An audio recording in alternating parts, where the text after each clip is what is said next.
கண்ணியமிக்க முஃமினீன்களே, உலகத்தினுடைய கோடிக்கணக்கான படைப்புகளிலே பறவைகள், விலங்கினங்கள், பூச்சிகள், அல்லாஹ் தஆலா கோடிக்கணக்கான ஜீவராசிகளை உலகத்தில் படைத்து அவைகளிலிருந்து நமக்கு பல்வேறு விதமான பாடங்களையும் படிப்பினைகளையும் என் உதவிகளையும் கூட ஏற்படுத்தி இருந்திருக்கிறார்.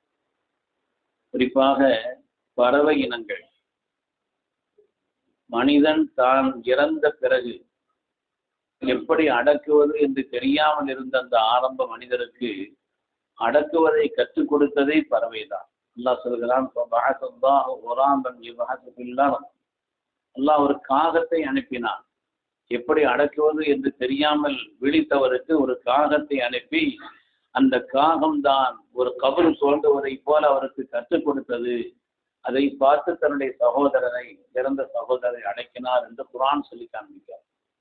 உலகத்திலே ரொம்ப புத்திசாலியான பறவை, துணிவிலும் திருட்டிலும் அதி புத்திசாலியான பறவை என்று சொல்லக்கூடிய அந்த காகம், அது மனிதனுக்கு எத்தனையோ பாடங்களை அது சொல்லி தருகிறது. இதேபோல் உலகத்தினுடைய பறவைகள், அவைகளிலிருந்து நாம் பெற வேண்டிய பாடங்களும் படிப்பினைகளும், பறவைகளுடைய இனிமையான சத்தங்கள், பறவையின் மொழி தெரிந்தவர்கள் அது சொல்லக்கூடிய அந்த உச்சரிப்பின் சத்தத்தின் அர்த்தங்களை விளங்கி ஆச்சரியமான பல்வேறு செய்திகளை நமக்கு வெளியிட்டு காண்பிப்பார். பறவைகளுடைய சத்தம், அந்த சத்தங்களில் சிலது நேரத்தை அறிவிக்கும். சிலது அதிகாலை தஹஜ்ஜுடைய நேரத்தில் சில பறவைகள் சத்தமிடும், சுபஹுடைய நேரத்தில் சில பறவைகள் சத்தமிடும், சில மாலை மக்ரிபுக்கு பிறகு சத்தமிடும், சிலது இரவு நேரத்தில் என்று பறவைகளுடைய இந்த சத்தங்களை பொறுத்து அதனுடைய நேரங்களை அறியலாம் என்று சொல்கிறார். அதே போல பறவைகள் அணிவகுத்து செல்லக்கூடிய அந்த ஒரு அற்புதமான தன்மை அல்லாஹ் குர்ஆனிலே கேட்கிறான். அவலம் இரவு இல்லத்தை போக்கவும், உங்களுக்கு மேல் பறந்து செல்லக்கூடிய தங்களுடைய இறக்கைகளை விரித்து அணிவகுத்து செல்லக்கூடிய அந்த பறவைகள் அவைகள் தன்னை கட்டுப்படுத்தி கீழே விழுந்து விடாமல் தன்னை கட்டுப்படுத்தி செல்லக்கூடிய இந்த நிலை, யார் அல்லாஹ்வை தவிர யார் இப்படி செய்ய முடியும்? இப்படி இந்த ஆற்றலை எல்லாம் பறவைகள் அணிவகுத்து செல்லக்கூடிய அந்த ஒரு நிலைகளை குர்ஆனிலே சொல்லி காண்பிக்கிறார். அவைகள் குஞ்சுகளுக்கு பயிற்சி அளிக்கக்கூடிய தன்மை, தன்னுடைய குஞ்சுகளுக்கு உண்ணுவதற்கு, அது செய்யக்கூடிய முயற்சிகளுக்கு, அதனுடைய எதிரிகளிலிருந்து தற்காத்துக் கொள்வதற்கு தன்னுடைய குஞ்சுகளுக்கு பயிற்சி அளிக்கக்கூடிய தன்மையை பற்றியும் ஆயத் ஹதீஸ்களிலே சொல்லி காண்பிக்கப்படுகிறது. ராஜாளி பறவை இருக்கிறதே, வானத்தில் பறந்து சென்று அங்கிருந்து ஏதாவது ஒரு பொருளை தூக்கி போடும், தன்னுடைய குஞ்சுகள் அதை கப்பி பிடிப்பதற்கும் தான் அந்த பயிற்சியை இது அளிக்கும் என்று சொல்கிறார். இப்படி உலகத்தில் எத்தனையோ பறவைகள், இந்த பறவைகளிலேயே வித்தியாசமான ஒரு பறவை ஒன்று இருக்குதுன்னா அது வௌவால். வௌவாலை பொறுத்தவரையில் ஒரு வித்தியாசமான பறவை. குர்ஆன் ஷரீஃபிலே அல்லாஹ் தஆலா வௌவாலை பற்றி சொல்லி காண்பிப்பான். உலகத்தினுடைய எல்லா பறவைகளுமே முட்டையிட்டு குஞ்சு பொரிக்கும். உலகத்தினுடைய எல்லா பறவைகளும் அது முட்டையிட்டு குஞ்சு பொரிக்கும். ஆனால் குட்டி ஓட்டு பால் குடிக்கக்கூடிய, பால் குடிப்பாட்டக்கூடிய பாலூட்டி என்பது வௌவால் மட்டும்தான். வௌவால் மட்டும்தான் குட்டி ஓட்டு பால் குடிக்க வைக்கும். பாலூட்டியான அந்த பறவைகள்ல இந்த ஒரே ஒரு பறவை மட்டும்தான் குட்டி ஓட்டு பால் கொடுக்கும். அதே போல வௌவாலை பொறுத்தவரையிலே எலி அல்லது நரி மூஞ்சியை போல் அதனுடைய முகம் இருக்கும் என்று சொல்கிறார். அந்த பறவைகளிலேயே மனிதனை போல் சிரிக்கக்கூடிய ஒரே பறவை வௌவால் மட்டும்தான். வௌவால் மட்டும்தான் மனிதனை போல் சிரிக்கக்கூடிய ஒரு பறவை. அதே போல பறவைகளிலேயே மாதவிடாய், பெண்களுக்கு மாதவிடாய் வருவதை போல மாதவிடாய் வரக்கூடிய ஒரே பறவை அது மட்டும்தான். அதற்கு மாதவிடாய் வரும்.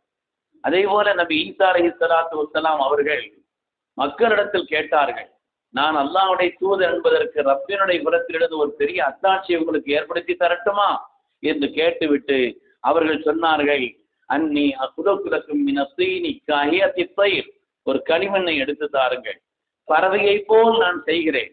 அது ஒரு பறவை என்று சொல்லல, பறவையை போல். அது பறவை இனம்தான், ஆனால் ஒரு வகை பறவையை போல் அல்லாஹ்வுடைய நாட்டத்தை கொண்டு பறவை இனத்தை போல் ஒரு காரியத்தை நான் படைக்கிறேன் என்று இந்த வௌவாலை படைத்து காண்பித்து அதிலே ஊறினார்கள். அது உயிர் பெற்றது என்று குர்ஆன் சொல்லி காண்பிக்கிறார். ஹஜ்ரத் ஈசா அலைஹிஸ்ஸலாம் அவர்கள் உருவாக்கிய அந்த வௌவால் என்ற அந்த பறவை, அதை பொறுத்தவரையில பகல்ல வெளியில வர்றதே கிடையாது.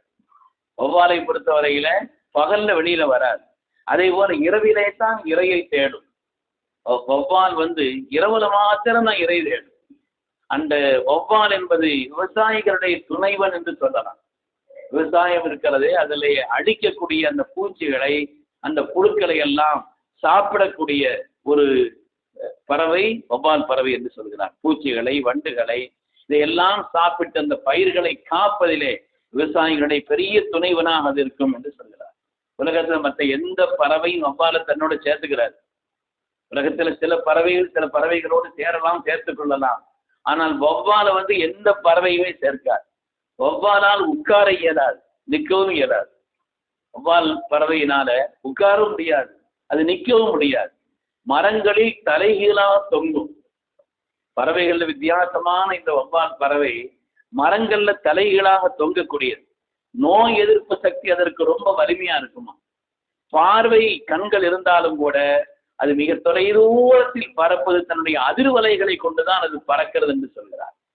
கிட்டத்தட்ட 40 வருடங்கள் வாழக்கூடிய, அதை பற்றி நமக்கு ஹயாத்துல் ஹைவானிலே பறவைகளுடைய உயிரினங்களுடைய அந்த ஆச்சரியமான நடைமுறைகள் என்று அதை பற்றி தெளிவாக சொல்லி காண்பிப்பார். வாய் வழியாக சாப்பிட்டு வாய் வழியாகவே தன்னுடைய கழிவை அகற்றக்கூடிய பிராணியும் அது மட்டும்தான். உலகத்தில் எல்லா பிராணியும் வாய் வழியாக சாப்பிடும், கழிவை அகற்றுவதற்கு வேறு வழி இருக்கும்னு சொன்னாலும் கூட வாய் வழியாக சாப்பிட்டு வாய் வழியாகவே தன்னுடைய கழிவை அகற்றக்கூடிய ஒரே பறவை வௌவால் தான் என்று சொல்கிறார். பாலைவனங்களிலும் கடுமையான குளிர் பிரதேசங்களிலும் அதனால் வாழ இயலாது. சாதாரணமான தட்பவெப்பம் இருக்கக்கூடிய அந்த பகுதியில் தான் அந்த வௌவால் பறவை வாடும் என்று சொல்கிறார். பறவைகள்ல வித்தியாசமான பறவை. உலகத்தினுடைய இந்த பறவைகளை சிந்தித்தால் அதிலிருந்து நாம் ஏராளமான படிப்பினைகளை, பாடங்களை, ரப்பினுடைய குதிரத்தை, நமக்கு அது உதவக்கூடிய பண்புகளை எல்லாம் பெற்றுக்கொள்ளலாம் என்று பெருமக்கள் சொல்வார். அல்லாஹ் தஆலா உலகத்து படைப்பினங்களிலிருந்தும் பாடங்களை பெறுவதற்கும் படிப்பினைகளை பெறுவதற்கும் அதை கொண்டு அல்லாஹ்வுடைய குதிரத்தை விளங்குவதற்கும் அவைகளிலிருந்து சிறந்த உதவிகளை, நல்உதவிகளை பெற்றுக் கொள்வதற்கும் அல்லாஹ் நமக்கு நசீபை தந்தருள்வானாக. ஆமீன் ஆமீன் யா ரப்பல் ஆலமீன். வ ஆகிரு தஅவானா அனில் ஹம்துலில்லாஹி ரப்பில் ஆலமீன்.